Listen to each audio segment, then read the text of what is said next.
میرے پاس ایک صاحب ہے، کہنے لگے 2 ہفتے مجھے پخانا نہیں آتا، قبض ہے اور بھوک بھی لگتی ہے، پتہ نہیں کہاں جاتا ہے، اور ہمارے خاندانی پرانی بواسیر ہے، کیا کروں؟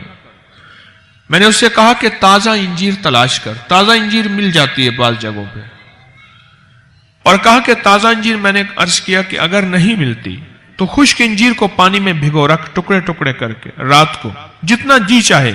آپ شاید حیران ہو کہ میں نے ایک وقت میں 1 پاؤ انجیر بھی کھلایا، 1 کلو بھی انجیر کھلایا، 1 کلو 1 پاؤ انجیر کھلایا ایک وقت میں۔ آپ کہیں گے یہ کیسے ممکن؟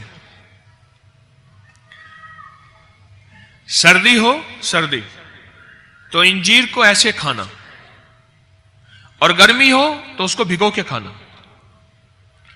ہم جس خطے میں رہتے ہیں یہ خطہ ایسا ہے جہاں 3 مہینے سردی ہوتی ہے، 9 مہینے گرمی ہوتی ہے، ایسے ہے۔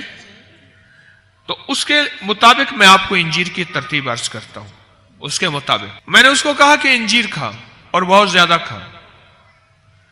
وہ کہنے لگا میں دنیا کا ہر علاج کر چکا ہوں، میں نے اپنی دوا بتائی نہیں، میں نے قرآنی دوا بتائی ہے، اور یہ طب نبوی اور طب قرآنی ہے، اور انشاءاللہ تو کر تیرا مسئلہ حل ہو جائے۔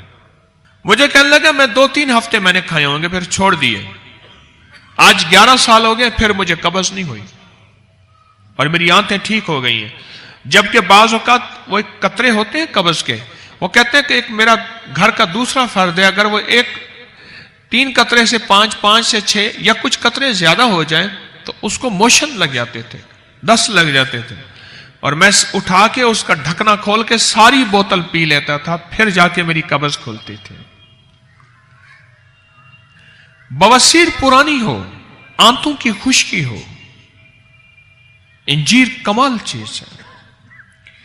اور جوش کہتا ہے کہ مجھے کبھی ہیپیٹائٹس نہ ہو اور جگر متاثر نہ ہو، اور کبھی میرے اوپر جگر پہ ورم نہ آئے، جگر سخت نہ ہو، اور کوئی ایسا گھڑی نہ آئے میرے اوپر کہ کہیں جی جگر کا آپریشن کرانا ہے یا جگر کا ٹرانسپلانٹ کرانا ہے، اس کے لیے 2 کروڑ 1.5 کروڑ 2.5 کروڑ چاہیے، یا اپنے کسی گھر کے فرد کا جگر اس کا کاٹ کے اس کو لگانا پڑے گا۔